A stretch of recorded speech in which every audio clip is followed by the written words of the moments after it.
One would think that a chef's responsibility is to know how to prepare the meal, know what food goes with what type of sauces to use, what kind of oil, how much heat should be applied. There's so much that goes into preparing a meal that a chef is responsible for.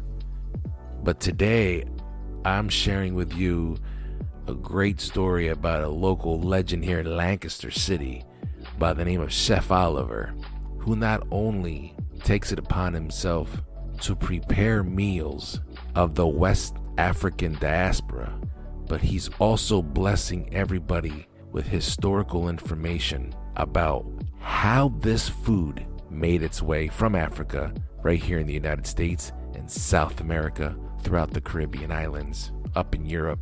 So much of the food that we're eating right now is heavily influenced by the West African diaspora. And after I get into this episode and this interview with Chef Oliver, we're going to break down exactly what we're talking about in regards to the West African diaspora and the transatlantic slave trade. There's a lot to unpack here. In order to get this information, though, we need to get started. This is Chef Oliver's journey, and these are the Journeyman Chronicles.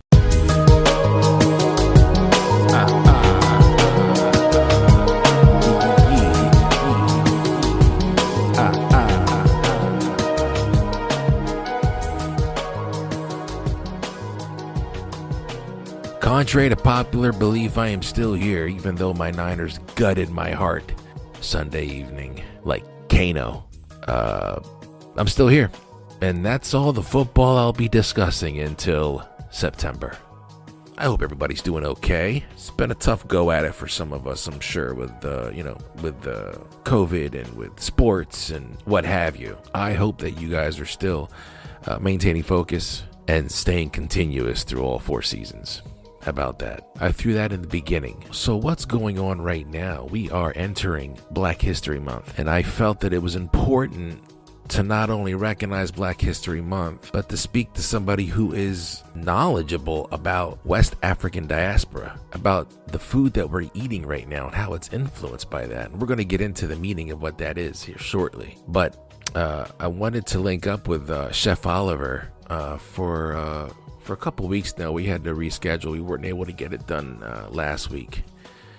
And so we got it rescheduled, and I'm glad, because within like 5 minutes of talking with Chef, I knew that this cat was just real easy, laid back, has a lot of great things to share. And so the conversation really I felt like it gelled, and I loved hearing his passion, because he's very passionate.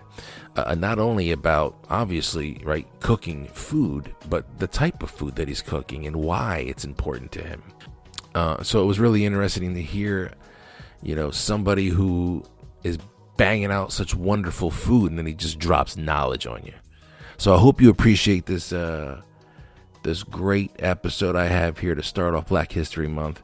A lot of people know Chef Oliver. I just got hip to him just recently, so I'm grateful. I wish I would have met him earlier, but nonetheless, I met him now, and my wife and I plan on catching up with him in his food truck, try to get some food and continue to learn about the West African diaspora.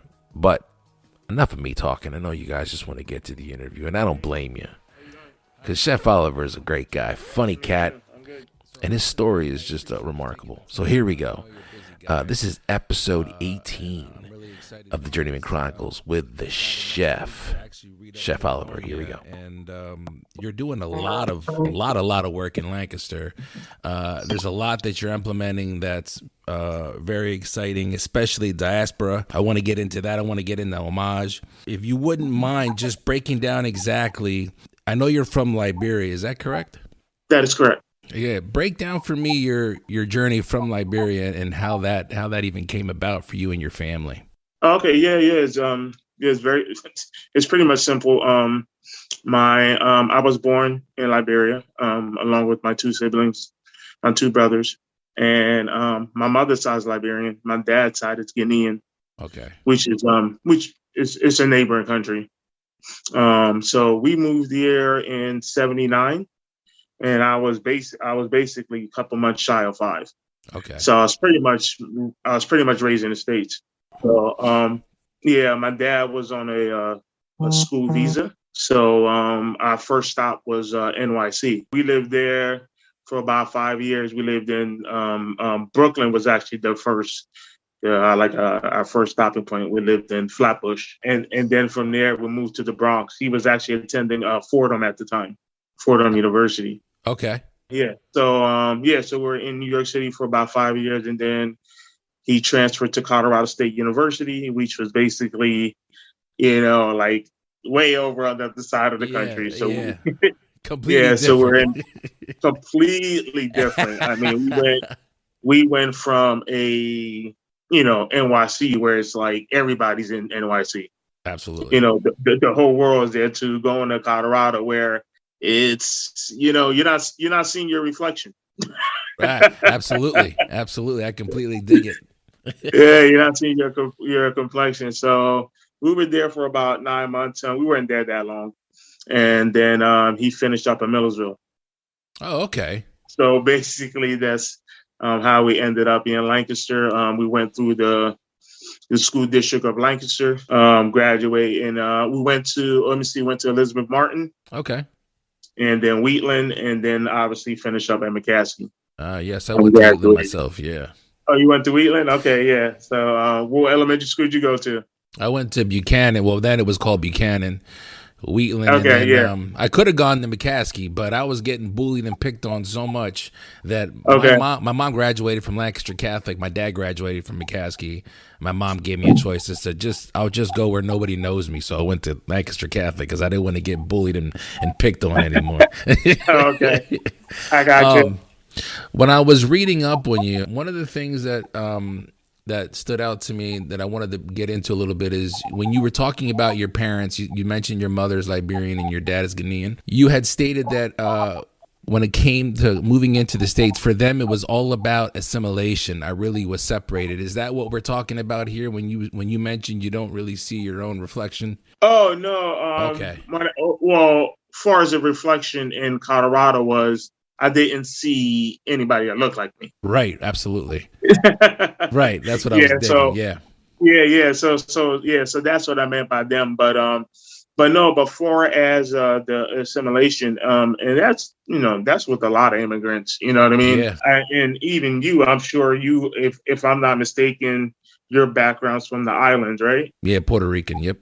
Yeah. So, and you could kind of relate to this, like, for some, like they want to, get into the society to the 100 degrees so they don't, get picked on or whatever the reasoning is. Right. And doing that, I can kind of understand a little bit, but doing that, then your own history and your culture and your ancestry kind of gets pushed.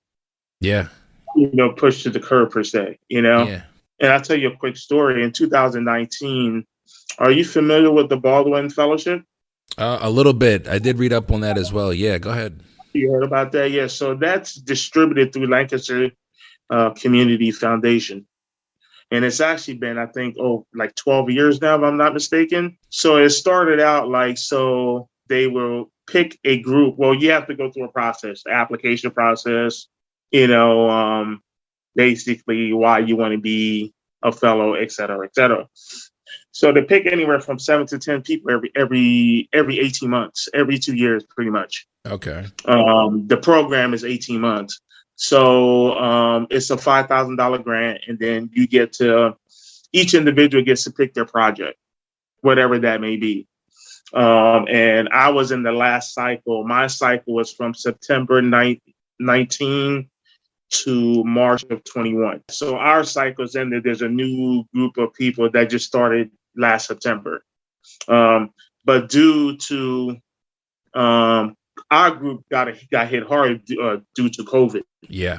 So basically, your grant is you pick a project and you can travel anywhere. Oh, okay. Based on our $5,000 grant. Yeah. You know what I mean?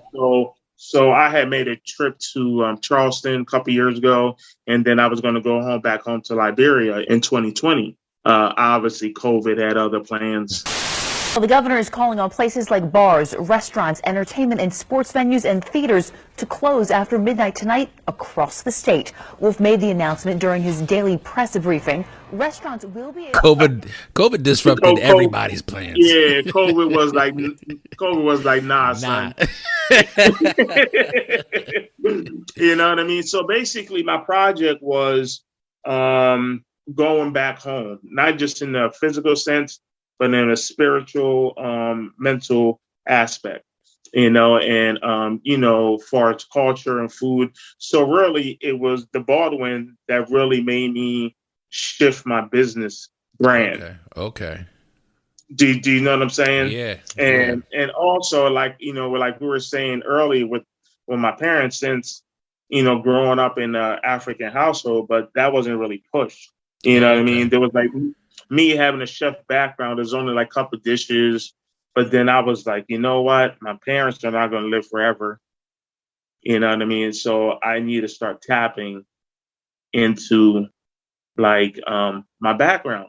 Yeah. Because I'm culinary trained, and just like a lot of aspects or industries in the world, African, marginalized group people's background always gets pushed to the back. Right. So for the culinary world, it's always about French cooking, Italian cooking. Yeah. You know what I mean? Yeah. And like, we get used to that. You know what I'm saying? And then that becomes the standard. You know what I mean? And anything below that is subpar, and it's just like street food. You know what I mean? So, and I grew up in that, and I also grew up in that thinking as well, because that's what happens when you get brainwashed and you get propaganda thinking, yeah, if you're not doing European, then anything else is less. And even a person like myself, and maybe you can speak with that, even being Latinx, that's like a lot of the same thing. Like the stuff we cook that we grew up with, that stuff we just cook at home. Right.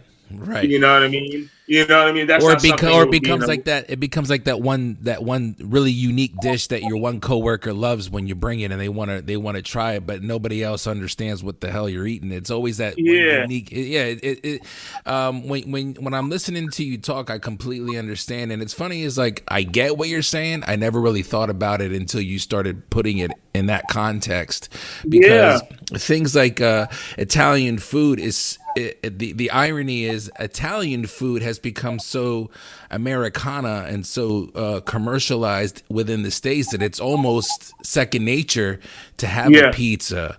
And so when you're going through, when this is going through your mind, was it always in the back of your mind that I would really love to tap into where I'm from as far as the food and the culture, or did that come later on as when you realized you had an opportunity? No, because I was under that spell. You get what I'm saying? Mm-hmm. Like that's like put it into context when our black and brown people are like bleaching their skin or straightening their hair, because we're taught that the white standard is the standard. Right. Absolutely. So when you grow up under that, there is no way as a black and brown person, there's no way you're not going to come through that having self-doubt and self-hatred within. Yeah. Because everything that's promoted as good and beautiful doesn't look like you. Right. Yep. Do you get what I'm saying? Yeah, no, absolutely. So when I really started with the Baldwin, I was like, one is like I thought about my ancestors, right? Because once again, in a lot of different industry, even though I'm focusing on food, our ancestors were the ones that were on the front lines in food, making this. I mean, we were the one cooking. You know what I mean? But we didn't get the credit for it. Do you get what I'm saying? Like we didn't get the credit for it. We definitely get paid for it. No, payments. Yeah, no payments, right? We were free labor. But we were the ones that literally, coming from West Africa, literally formed a cuisine in this country. It was us. You know what I mean? And a lot of people don't understand that. Like, example, macaroni and cheese is us. I Okay. don't just say that it's us because it was a black person that perfected that dish in this country. Gotcha. You know what I mean? When you think of even bourbon, that was a black Jack Daniels. That was a black guy recipe. Do you I get what didn't. I'm saying? Yeah, I get it. There's Yeah. so there's so many stories like that There's a lot of that levels we to are. that. Yeah. So my point is, coming from West Africa, it's all about via the transatlantic slave trade because depending on what boat picked you up and took you to the Americas, that's what language you speak. Right? You feel me? So Yeah. so with your ancestry, it was Spain, right? That Yep. was your colonizer. You know, they're the one that went to Africa with the boat and brought you to the Americas. So you could have been speaking French right now. You could have been speaking Dutch. You could have been speaking Spanish. You could have been speaking Portuguese. You could have been speaking English, depending on what ship Who picked you up? Yep. who Gotcha. picked you up. You feel me? Yep. In America. So what I try to do is once again is pay homage to our ancestors who were the one cooking this food and didn't get credit for, but also provide a linkage of okay, so you're in the Caribbean, right? Hmm. You eat in yuca, Oh yeah, and I love that. right? Or what we would call back home cassava. Okay. It's the same It's the product. same thing. Yeah.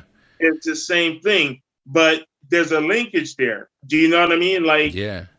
it came from Africa. Either it came from Africa or the enslaved people who were brought to the Caribbean picked up another component and made it what it was. Got you.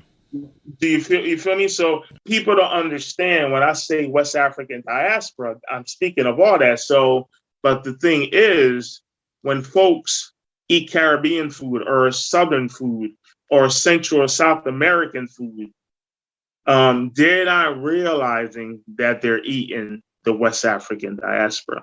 Got you. That's all influenced from the West African diaspora. Do you know what I'm saying? Like, Oh, so, and it's through lack of knowledge, lack of self-awareness. You don't realize that. Sure. You know what I'm saying? But you're eating it. You've been eating it.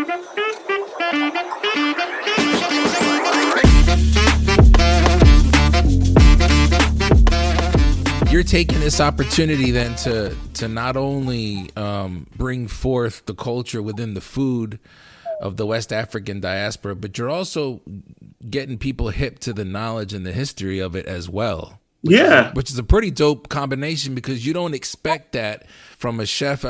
I've always expected history in regards to the food, but you're also bringing the cultured history, which is fact that nobody really knows. It's pretty dynamic. Was that? Have you always been a historian in that regard since you were? Forever? I mean, how'd that come about? Well, at a very early age, I fell in love with history. Okay. At one point, I wanted to be a history teacher. You know what I mean? I fell in love with geography. You know what I mean? When I entered the culinary field, obviously, I fell in love with food. So now I get to combine all those three together. I'll tell you, you might not be familiar with, but there's a dish in West Africa. It's called jollof. It's a rice dish. Okay. So it's like reddish because it has tomatoes, it has peppers, and it has a bunch of different seasoning and flavoring. And it's a West African staple. Okay. Matter of fact, it's almost like it's a joke between West African nation about which country makes the best jollof. You know what I mean? You know what I mean? Yeah. You know, like a joking type, thing. Yeah. It's like, oh no, we make the best, blah blah blah.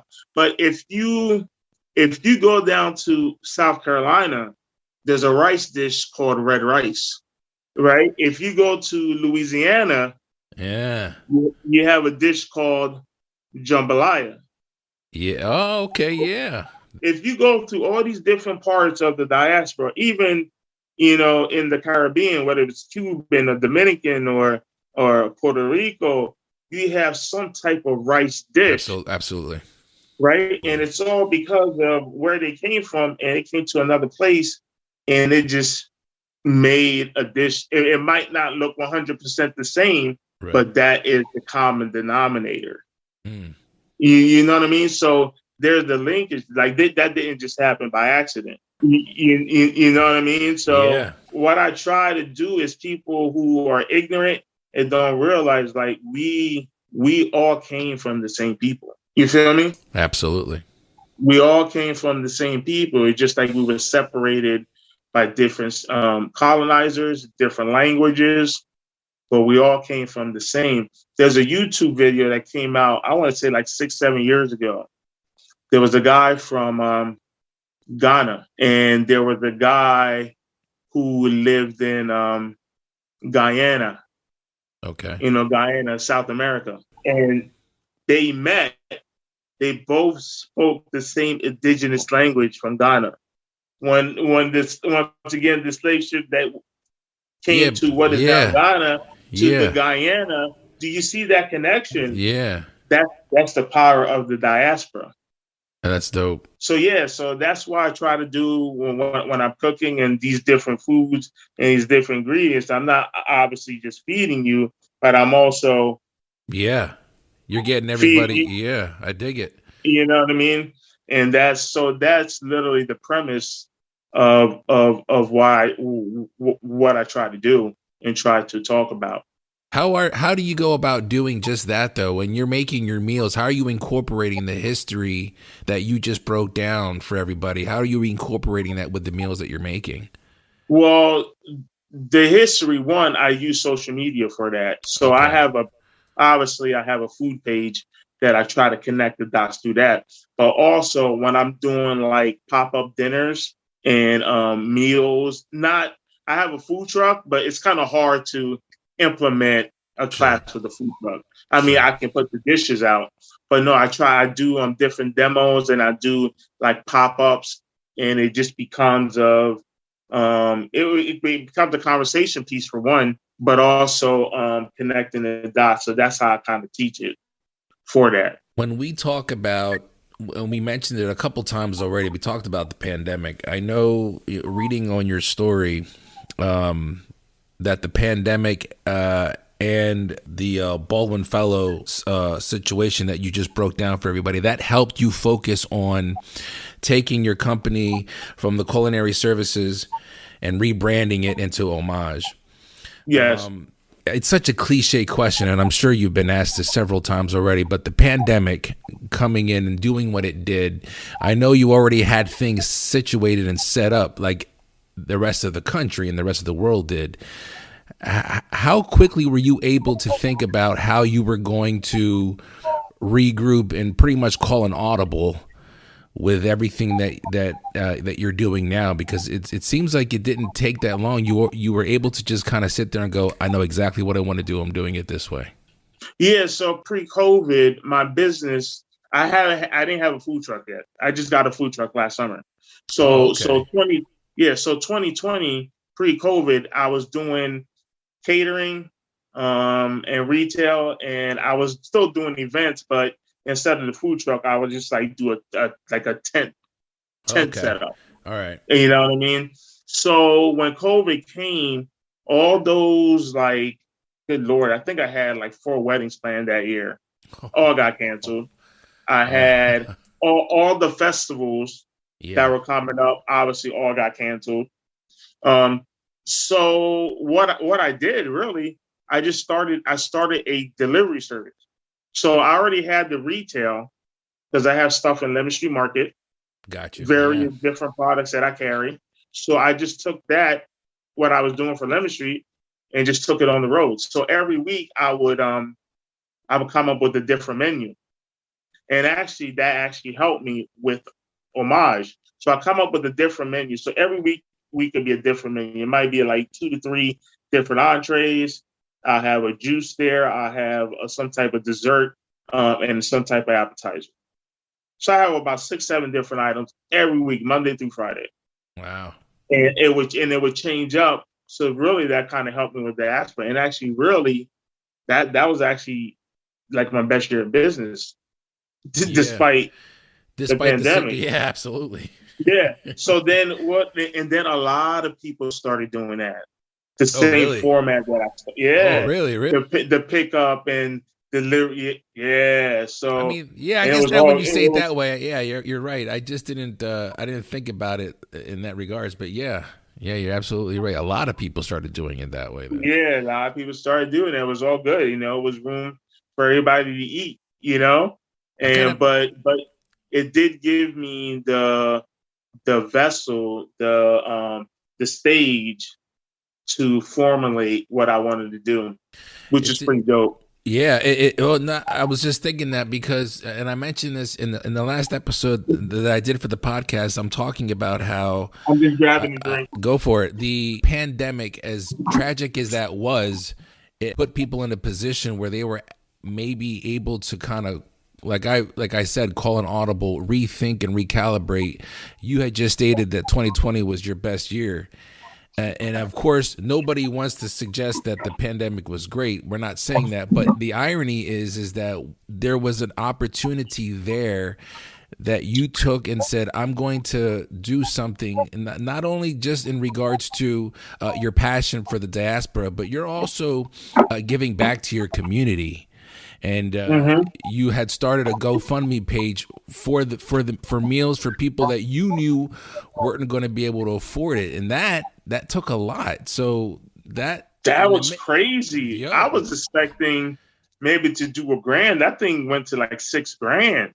That is crazy, but that's beautiful. I mean? That's the beautiful thing about it. Yeah, yeah. And I used that for some families. I also used that for.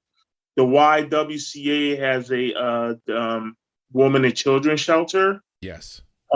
Which has sometimes the max is up to like 50, 50 people. Okay.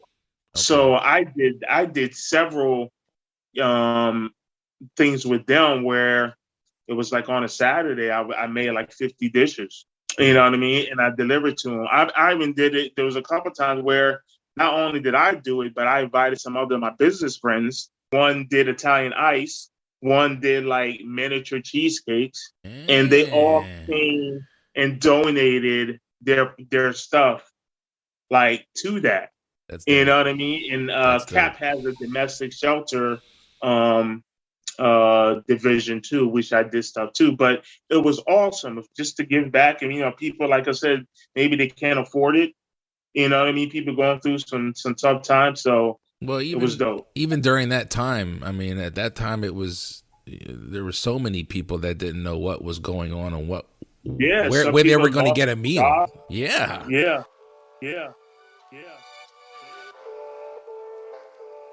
When we talk about diaspora, what are we talking about? We're talking about the dispersion of people from their native land or from their homeland. And so here's where the transatlantic slave trade comes into play, because that opened the door for the dispersion of African people taken from their homeland and dispersed, right, into the Caribbean, into the Americas, as Chef Oliver explained. And the cuisine, the food from Africa, then gets dispersed as well. And so you have the West African diaspora. You have food that gets integrated with the Caribbean into the Americas. So what I call one thing here, you may call something else there. Here we realize it's the same thing.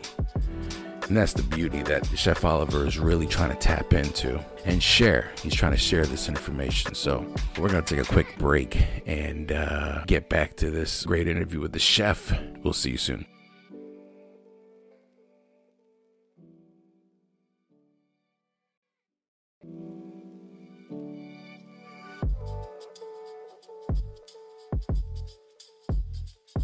In the second half of this interview, Chef shares the vision he has for a museum that I thought was pretty interesting. He also talks about the boxes that Black and brown people put themselves in regards to not wanting to look at African cuisine the same way that they would look at Jamaican or Spanish, how these foods that we eat right now, how we're so accustomed to eating them, but how we look at African cuisine differently.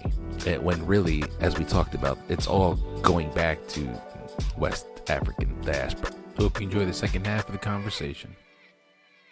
So you said you just bought a food truck last summer.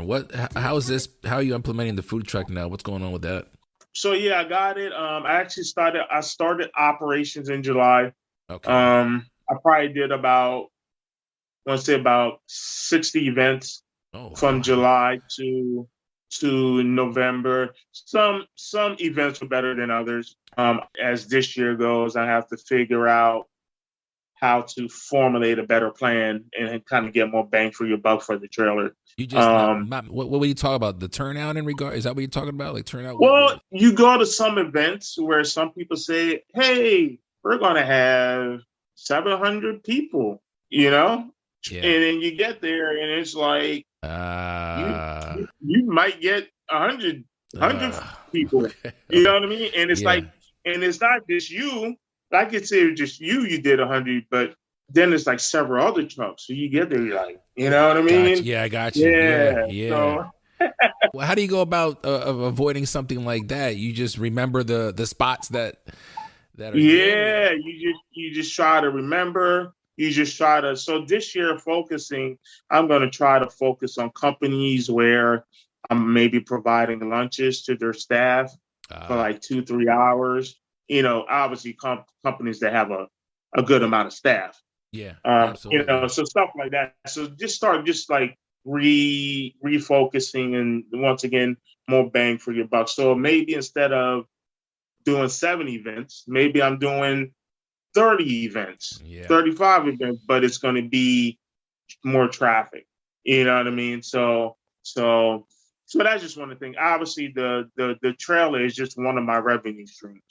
So it's not like that's the only thing that I'm focusing on. I actually still have the catering. I have the food retail. I also want to expand my apparel for Homage. So that could be another revenue stream. I have a couple cooking demonstrations coming up.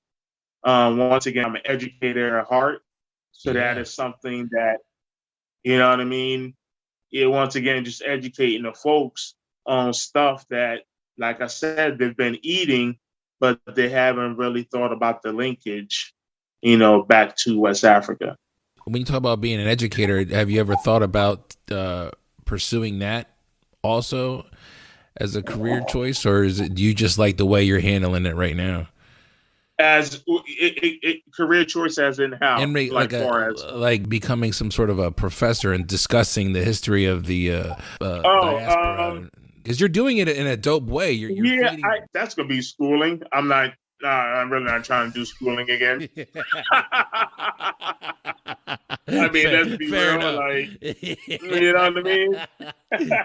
I dig it. Trust me.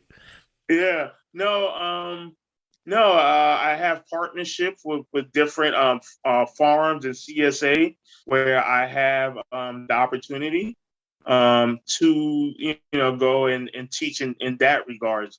Teach it where it's a pop-up. So teach on social media. You know what I mean? And me, I'm still learning too. So it's not like I know it all.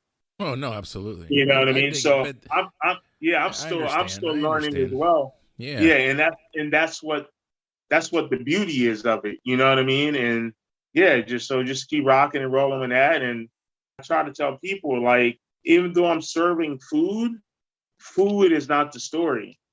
Mm. Do you know what I mean? Food is not the center.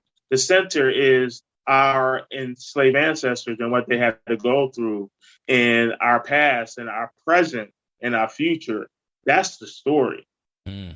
You know what I mean? That's the story. Yeah, you're coming to eat food, but don't focus on the food. Focus on the story, and focus on the people. You know what I mean? So like if money wasn't an option, I would want a museum. I like a museum that focus on the diaspora. So think of a museum. You go to different wings of the museum, and you have different regions. Yeah. right? So it could Yeah. be West Africa, it could be the Caribbean, it could be a certain country. You know what I mean? It And could you're be certain ingredients that we're focusing on, certain Gotcha. dishes. It Gotcha. could be chefs. It could be chefs that's highlighted. It could be farmers that are Wow. highlighted. Do you know what I mean? It Yeah, could yeah. be journalists, cookbook authors, anybody that has to deal with the food about the diaspora. You know what I mean? And telling that story, having a garden adjacent to the museum, having a restaurant within the museum where we get the food from the garden. Do you know what I mean? Having like an auditorium setting where you can have visiting people come in and talk about different parts of diaspora, whether if it's just history, whether if it's food, whether if it's farming, you name it. But it all comes together full circle. You know what I mean? And yeah, I mean, that's the beauty. So it's not about me at all. Okay, it's not about such and so. It's about the story. You know. So we go to Puerto Rico, right? And we talk about the Tainos, Yep. the history of food there, and what they eat. Do you know what I'm saying? No, So I love it. Yeah. we can do that in all the different places of the diaspora, and you'd be like, oh, okay, because when you think about it, there's a dish in West Africa. It's called moi moi, right? So it's like corn and different meats, and we put it in a banana leaf and wrap it. What does that come to your mind when I said we put in the banana leaf when you're in Puerto Rico? Oh, Pasteles, pasteles. Woo! right? That's my favorite, boy. You know what I'm saying? Yeah. When you're in Mexico, what do they call it in Mexico? Now it escapes me. You talk about tamales? Tamales. Yeah, yeah, yeah. You got tamales. You got pasteles. You got moi moi. It all That comes from the same. It all comes back. Do you know what I'm saying? Yeah. Like, yeah. so that's the beauty.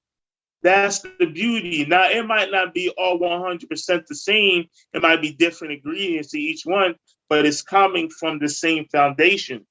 And it didn't happen by accident. See, that's the beauty of it. And you know what the dope thing about that too is, like, one of the greatest times where people bond the most is when they break bread.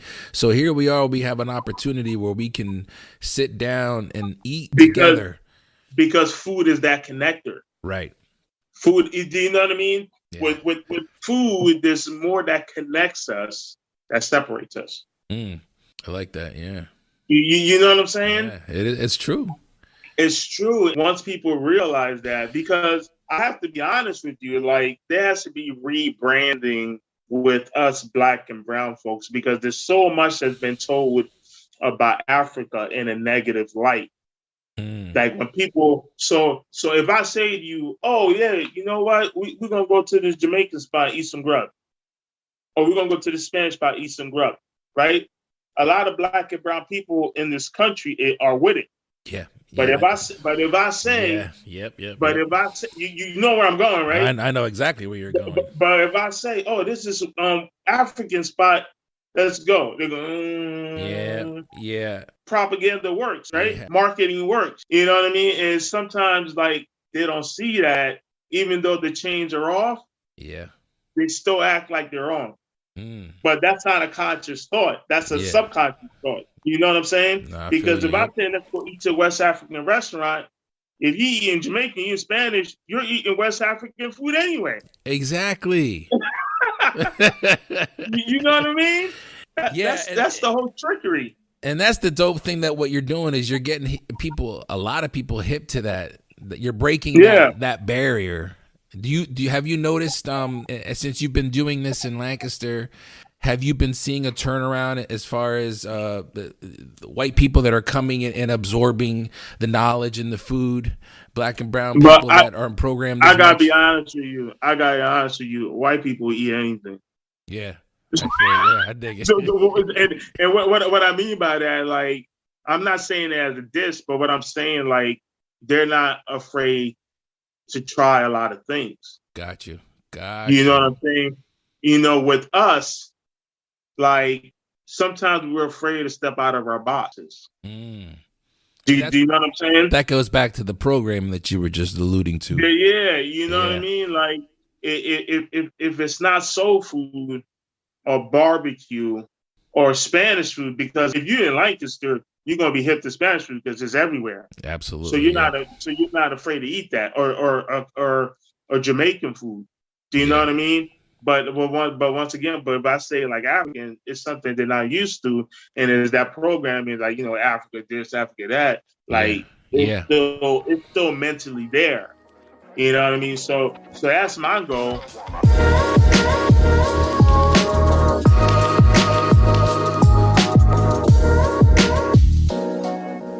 Have you made, considering COVID kind of stopped everything and now we're kind of getting back to the swing of things, have you made a trip back to Liberia? Do you do that at all in regards to the food that you're making?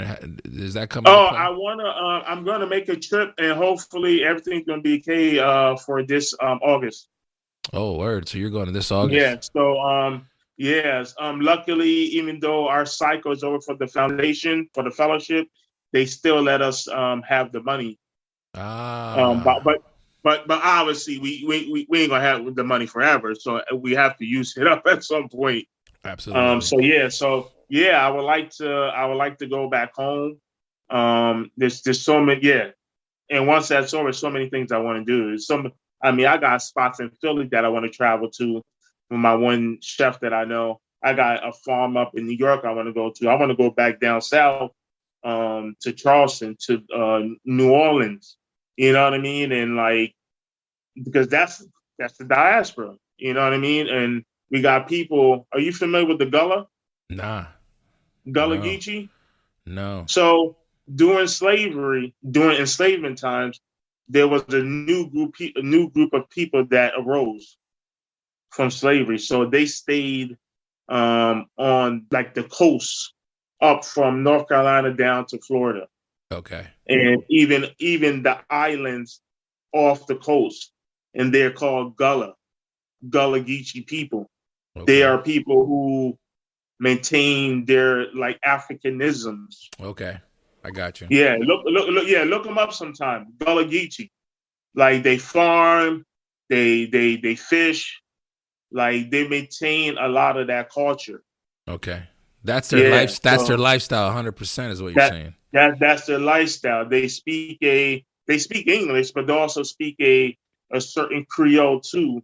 Okay. Of a language from so I almost consider them, they're like cousins. Yeah. You know what I mean? Since I'm West African.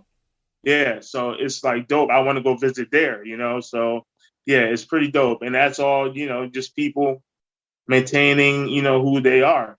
The one big thing that I'm taking from this conversation is just like you absorbing authenticity and reality in regards to the culture of your people and how the West African diaspora has influenced the Americas. You mentioned South America. We talk about the Caribbeans. We talk about Southern United States.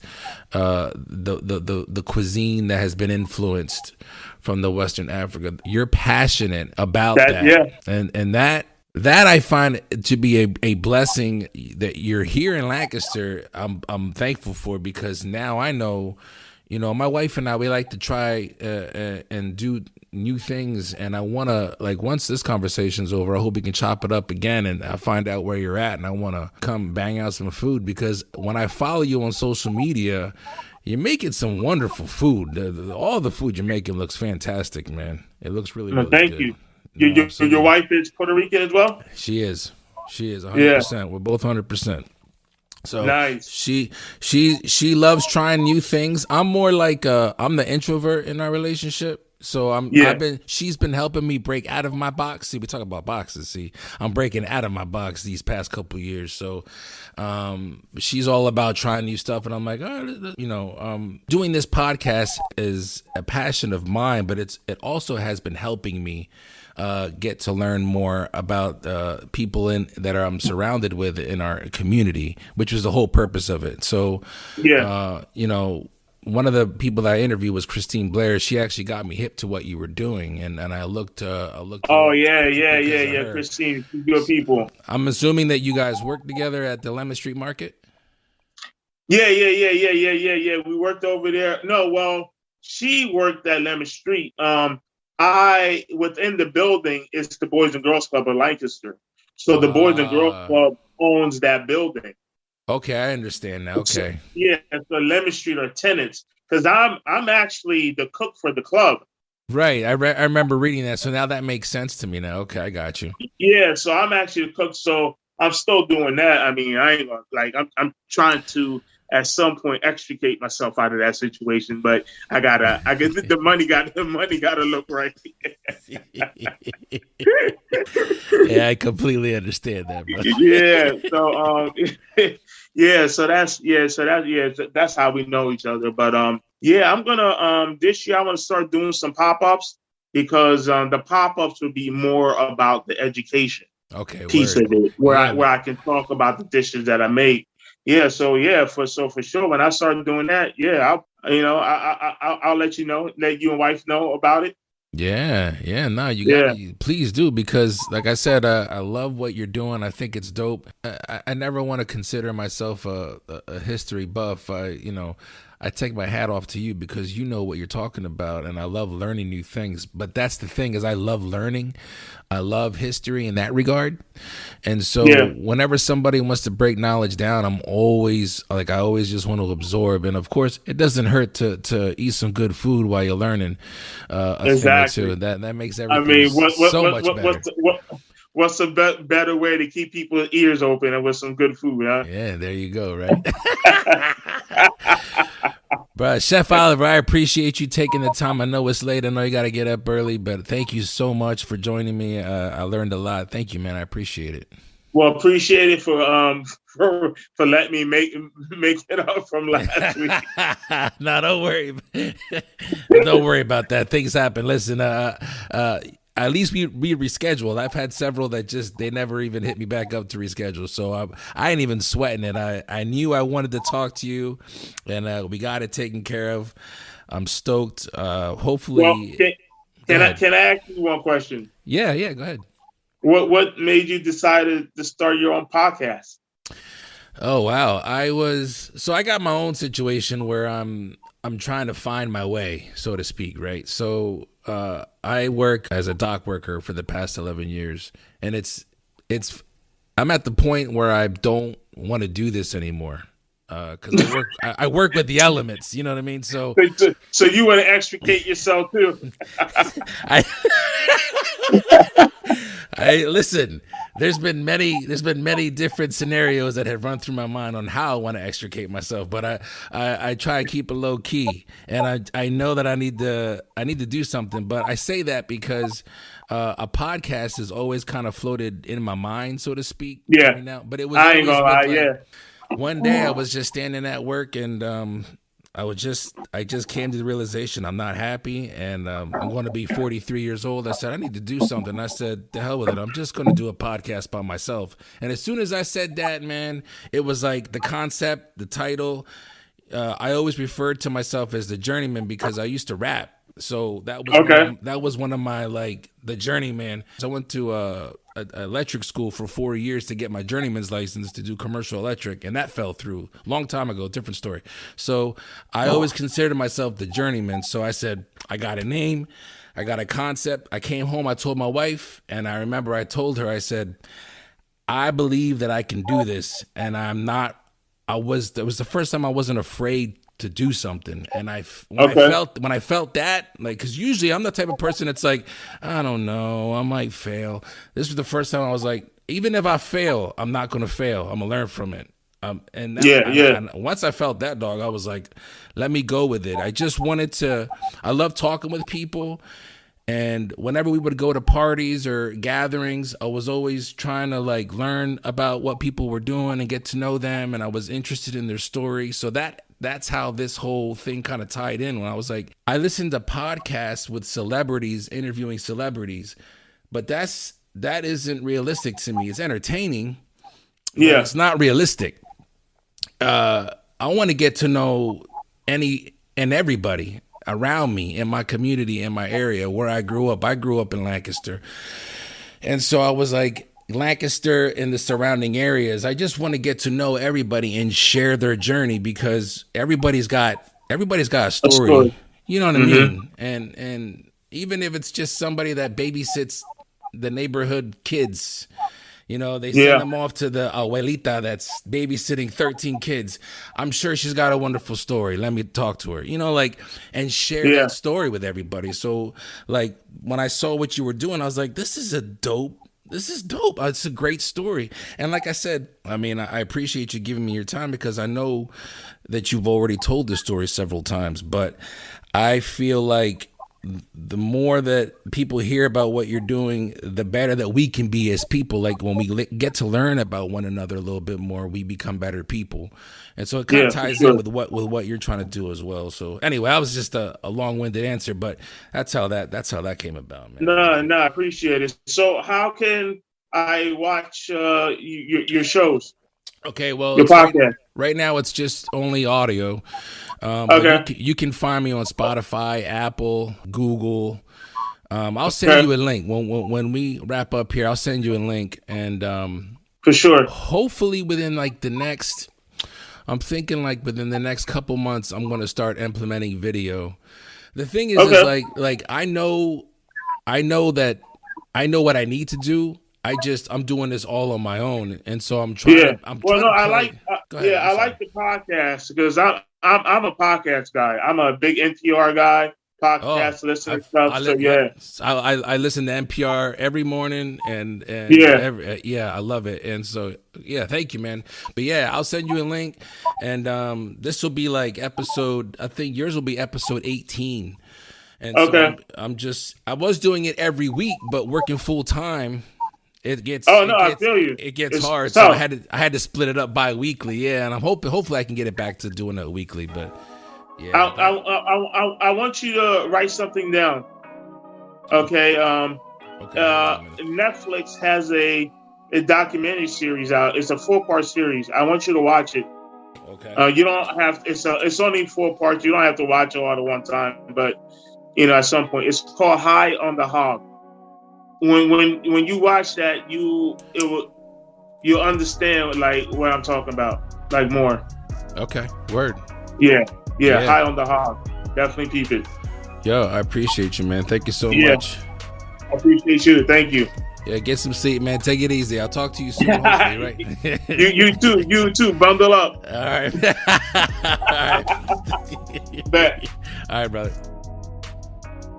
I consider myself a lucky guy that I get to talk to some fantastic people, and Chef Oliver is no exception. His story is great to hear, because it's an opportunity to truly learn something, which is my goal for this podcast. So, Chef, if you're listening, thank you, my friend. Thank you so much for taking some time out of your busy schedule to sit down and talk with me about Homage, about the West African Diaspora. Thank you for your passion. Thank you for your service in regards to providing the gems that you're dropping. You already know the routine. I'll see you in a couple weeks. Until then, please maintain focus and stay continuous through all 4 seasons. And if you get an opportunity, check out Chef Oliver. Follow him and learn something. I don't think you'll regret it. Y'all be safe. Peace.